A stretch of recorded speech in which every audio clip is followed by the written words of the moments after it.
ये है सेठी परिवार, जिनका सूर्यनगर मोहल्ले में एक अच्छा खासा मकान है और मोहल्ले में काफ़ी इज्जत भी है। कावेरी के दो बेटे हैं, आकाश जो बड़ा बेटा है और उसकी शादी विनीता से हो चुकी है, और उसकी एक बेटी भी है, और कावेरी का छोटा बेटा है विराट, जिसके लिए कावेरी अब लड़की ढूंढ रही है। विराट घर से ऑफिस जाने के लिए निकल रहा था। हाय विराट, तू तो दिन ब दिन बड़ा ही सोना होता जा रहा है। अब बड़ा हो गया है तो सोना तो होगा ही, और अब तो इसकी इंटरनेशनल कंपनी में नौकरी भी लग गई है। अरे वाह, ये तो तूने बड़ी अच्छी खबर सुनाई कावेरी। इस बात पे मिठाई तो खिला। अरे मिठाई तो खिलाऊंगी, लेकिन पहले इसके लिए कोई लड़की बता। अब विराट की शादी की उम्र हो गई है, बस अब मेरी छोटी बहू आ जाए तो हमारा परिवार भी पूरा हो जाएगा। अरे विराट के लिए लड़कियों की लाइन लगी होगी। इतना हैंडसम है, पढ़ा लिखा है, इतना अच्छा कमाता है, तुम्हारा इतना अच्छा खासा मकान है, कोई भी लड़की इस घर में शादी करने के लिए तैयार हो जाएगी। हाँ वो बात तो है, लेकिन लड़की मिलनी भी तो चाहिए ना। तेरी नज़र में कोई लड़की हो तो बता ना। अरे और किसी को क्यों ही देखना है, मेरी भतीजी है ना, मेरे छोटे भाई की बेटी गीत, बड़ी गुणवान लड़की है, पढ़ी लिखी है, दिखने में भी बड़ी सुंदर है। अरे फिर तो इससे ज़्यादा और क्या चाहिए। अगर तेरे परिवार की बेटी है फिर तो अच्छी ही होगी। अरे हाँ हाँ, बहुत अच्छी है मेरी भतीजी गीत। तुम कहो तो आज ही मेरे भाई भाभी से बात कर लूँ। अरे नेकी और पूछ पूछ, आज ही बात कर ले। निम्मो कावेरी से बात करने के बाद अपने भाई भाभी के पास आती है और उनसे विराट के लिए गीत के रिश्ते की बात करती है। अरे भैया, मैं आपको क्या ही बताऊँ, बहुत ही अच्छा लड़का है विराट, और दिखने में तो बिल्कुल हीरो लगता है, हीरो। कमाता भी अच्छा है, हमारे गीत के लिए तो वो घर बहुत ही अच्छा रहेगा। जी आपको पता है ना, हमारी गीत थोड़ी सी चुलबुली है, उसे घर का ज़्यादा काम नहीं आता और उसका खाने में भी इतना हाथ कुछ खास अच्छा नहीं है। अरे उसकी चिंता तुम मत करो, वो सब मैं संभाल लूँगी शांति। मेरी भतीजी है गीत, इसलिए कावेरी कुछ पूछेगी भी नहीं उससे। मुझे तो सही लग रही है निम्मो की बात। शांति, मुझे भी नहीं लगता कि इससे अच्छा ससुराल हमें गीत के लिए मिल सकता है। बिल्कुल सही सोच रहे हैं आप भैया, और मैं तो हूँ ही पड़ोस में, कोई भी तकलीफ होने नहीं दूंगी गीत को। हाँ ये बात सही है, आपके पड़ोस में होने से गीत के लिए हमें चिंता भी नहीं रहेगी। तो फिर मैं कावेरी से बात कर लेती हूँ, और जितना जल्दी हो सके उतना जल्दी इन दोनों का रोका करवा देती हूँ। निम्मो की बात दोनों परिवारों को काफ़ी पसंद आई थी, इसलिए दोनों परिवारों ने मिलकर विराट गीत का रिश्ता भी कर दिया और शादी का मुहूर्त भी निकलवा दिया। अरे क्या चल रहा है कावेरी? बस शादी की तैयारियां चल रही है निम्मो, और क्या। हाँ आंटी जी, अब तो शादी में वक्त ही कितना रह गया है, इसलिए सब कुछ जल्दी जल्दी कर रहे हैं। ये देखिए, हमने तो खरीदारी भी शुरू कर दी। ये सूट तो बहुत सुंदर है, ये तुमने गीत के लिए लिया है क्या? अच्छा ये नहीं नहीं आंटी जी, ये मैंने अपने लिए लिया है। अच्छा, लेकिन मेरी गीत को भी ना ये रंग बड़ा ही पसंद है। मैं तो कहती हूँ विनीता, तो ये वाला सूट उसके लिए रख दे। अरे लेकिन ये सूट तो विनीता को भी बड़ा पसंद आया है। कोई बात नहीं माँ जी, नई दुल्हन हमारी गीत है, अगर उसे ये पसंद आएगा तो कोई बात नहीं, मैं दूसरा कोई देख लूँगी। हाँ, ये सूट ना उसके लिए ही रख दे।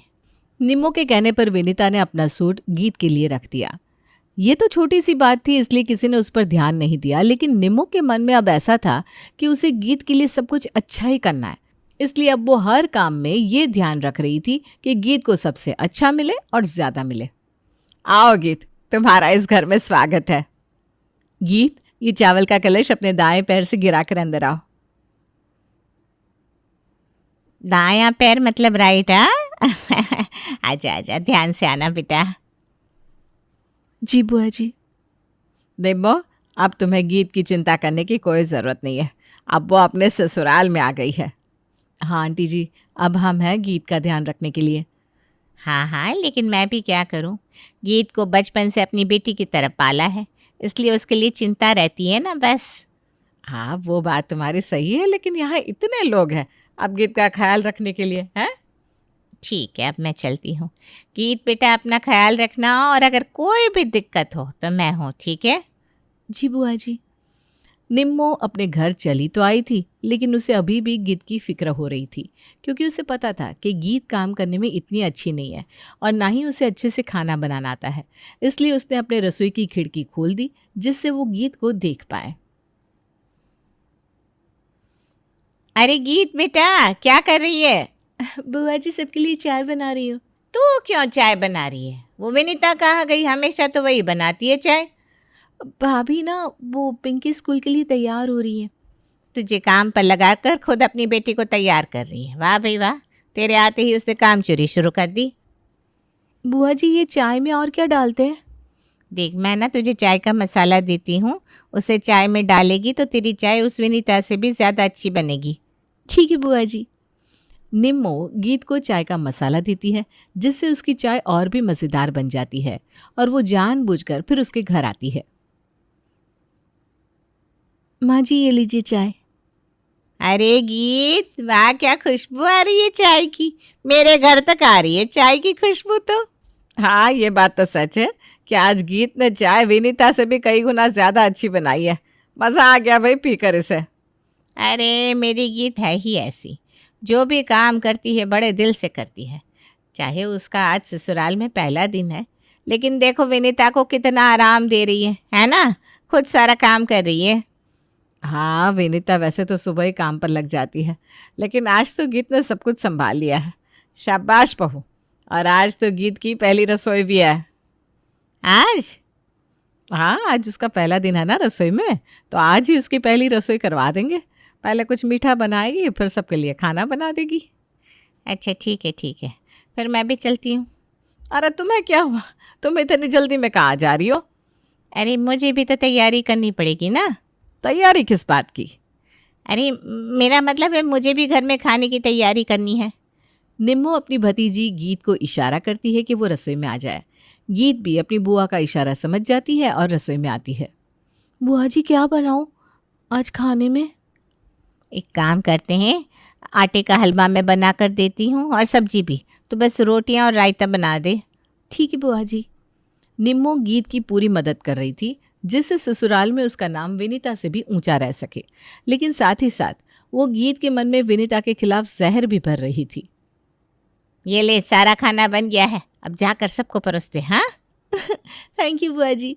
और सुन, तुम्हारी सास के सामने इस तरह जताना कि आज तो तुमने बहुत ज़्यादा काम किया है और तेरी जेठानी ने कुछ नहीं किया, समझी? लेकिन मैंने तो सिर्फ खाना ही बनाया है, वो भी आधा तो आपने बना दिया, बाकी काम तो भाभी ने ही किया है। अरे तू ये सब समझती नहीं, तुझसे जितना कह रही हूँ करना उतना। ठीक है। गीत ने ठीक वैसा ही किया जैसे उसकी बुआ जी ने उससे करने को कहा था। उसने खाना भी परोस दिया और अपनी सास के आगे इस तरह जताने लगी जैसे उसने ही सब कुछ किया हो। आज तो गीत सच में बहुत थक गई है। विनीता, तुम्हें इसका हाथ बटाना चाहिए था ना। ऐसा नहीं होता कि तुम अब जेठानी बन गई हो तो कोई काम नहीं करोगी। माँ जी ऐसा नहीं है, मैं भी खाली नहीं बैठी थी, मैंने भी पूरा दिन काम ही किया है। कोई बात नहीं माँ जी, इसमें क्या हुआ, भाभी मेरी जिठानी है, मेरा कर्तव्य है काम करना। देख विनीता, कैसे वो अभी से तुम्हारा पक्ष ले रही है। कितनी अच्छी है। और तो और क्या खाना बनाया है तुमने गीत, सच में खाकर मजा ही आ गया बेटा। थैंक यू माँ जी। विनीता को इतने साल हुए हैं, फिर भी आज तक मैंने इतना स्वादिष्ट खाना नहीं खाया कभी। खाना तो मैं भी अच्छा ही बनाती हूँ माँ जी, लेकिन लगता है अब आपको अपनी छोटी बहू कुछ ज़्यादा ही पसंद आने लगी है। अरे विनीता बेटा, ऐसे कैसे तू बात कर रही है अपनी सास से? हैं? ऐसे बात नहीं करते बेटा। देख मेरी गीत को, आज तक बड़ों के आगे कभी मुंह तक नहीं खोला इसने। अरे रहने दे निमो, लगता है आजकल की बहुओं को तमीज़ भी सिखानी पड़ती है, और विनीता को तो जैसे आजकल कुछ सूझता ही नहीं। लगता है गीत के आने से उसे जलन सी महसूस हो रही है। आपकी गीत में ऐसा कुछ भी नहीं है आंटी जी जो मैं उससे जलने लगूं। अरे बेटा शांत शांत हो जा, गुस्सा मत कर। गीत के आने के बाद से ही निम्मो इसी कोशिश में लगी थी कि कावेरी का सारा प्यार और साथ सिर्फ और सिर्फ उसकी भतीजी गीत को ही मिले, और इस काम में वो काफ़ी हद तक कामयाब भी हो गई थी, क्योंकि अब कावेरी को भी यही लगने लगा था कि गीत ही उसकी सबसे अच्छी बहू है। गीत, ज़रा यहाँ आना बेटा, देख तो यह हार कैसा है। माँ जी ये तो बहुत अच्छा हार है। अच्छा है ना, मैं सोच रही थी ये मैं तुम्हें दूंगी, क्योंकि मैंने विनीता को भी ऐसा ही हार दिया है उसकी शादी में। अब तुम्हारी बारी है इस हार को लेने की। ये तो बहुत सुंदर है माँ जी। विनीता, ये हार ज़रा पुराना हो गया है, तुम्हारे पास अगर वक्त हो तो इसे पॉलिश करवा लाना। वैसे तो आजकल तुम मेरी कोई बात नहीं मानती। पता नहीं माँ जी आपको ऐसा क्यों लग रहा है कि मैं आपके खिलाफ हूँ। मैं तो वैसी हूँ बिल्कुल। आप मुझे हार दे दीजिए, मैं जाकर इसे पॉलिश करवा लाऊंगी। ठीक है, ले। ये बातें चल रही थी कि निम्मो के कान में हार की बात पड़ जाती है और वो गीत को अकेले में कुछ समझाती है। क्या हुआ बुआ जी, आपने मुझे यूँ अकेले में क्यों बुलाया?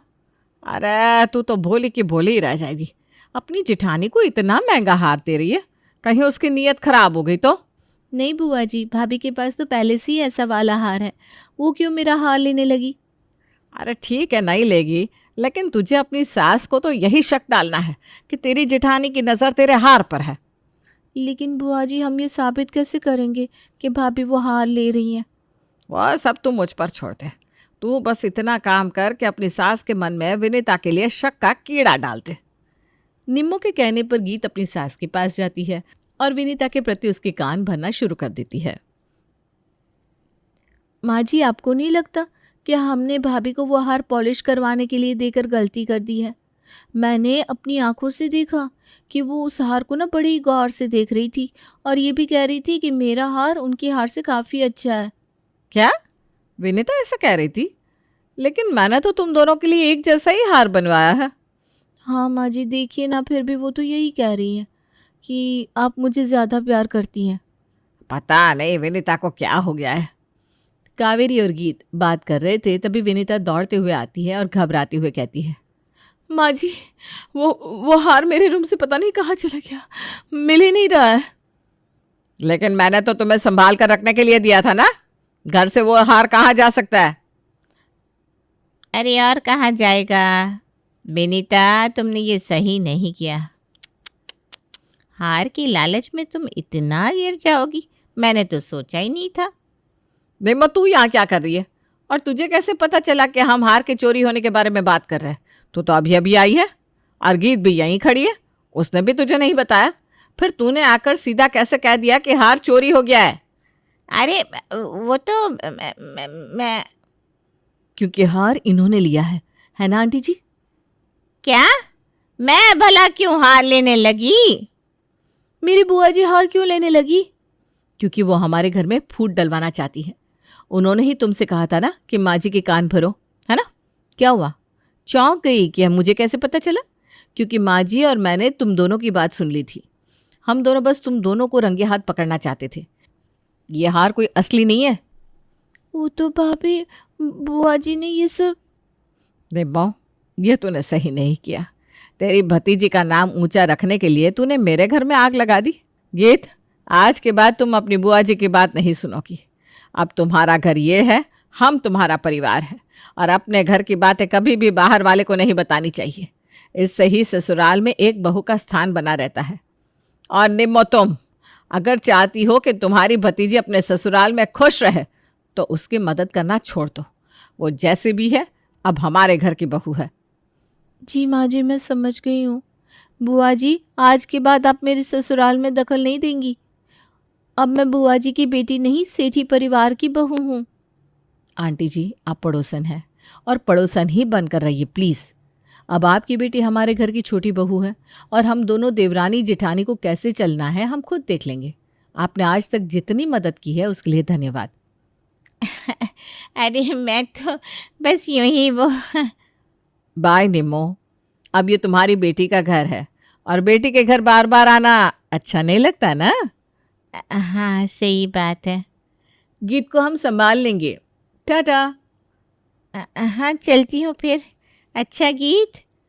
बुआ, मैं ठीक हूँ, मैं अपने ससुराल में सब संभाल लूँगी अब से। हाँ हाँ, मैं भी यही कह रही थी बेटा। निम्मो के जाने के बाद गीत को एहसास होता है कि उसने आज तक अपनी बुआ की बातों में आकर कितना गलत किया था, इसलिए वो शर्मिंदा महसूस कर रही थी। मुझे माफ़ कर दीजिए भाभी और माँ जी, मैंने ये सही नहीं किया। मुझे बुआ जी की बातों में नहीं आना चाहिए था। कोई बात नहीं बेटा, गलती तो सबसे होती है। मैंने भी तो विनीता को गलत समझ लिया था। लेकिन आपको कैसे पता चला कि बुआ जी है इन सब के पीछे? सच बात यह है कि माँ जी और मुझे पहले से ही पता था, जब से तुमने वो खाना बनाया था। मैं कुछ समझी नहीं। हमने निम्मो के हाथ का खाना कई बार खाया है, इसलिए हमें पता था कि ये खाना तुमने नहीं, निम्मो ने बनाया था। इसका मतलब आपको और भाभी को पहले से सब कुछ पता था? हाँ, लेकिन हमें लगा कि शायद आंटी जी सुधर जाएंगी, लेकिन वो नहीं सुधरी, इसलिए हमें उनके साथ ये खेल खेलना पड़ा। इसलिए अब से तुम अपनी बुआ जी की बेटी नहीं, इस ससुराल की बहू बन के रहोगी। तुम्हें कुछ भी नहीं आता हो तो हम तुम्हें सिखा देंगे, पर तुम्हें अपने बुआ जी से कहने की कोई ज़रूरत नहीं है। मैं समझ गई माँ जी।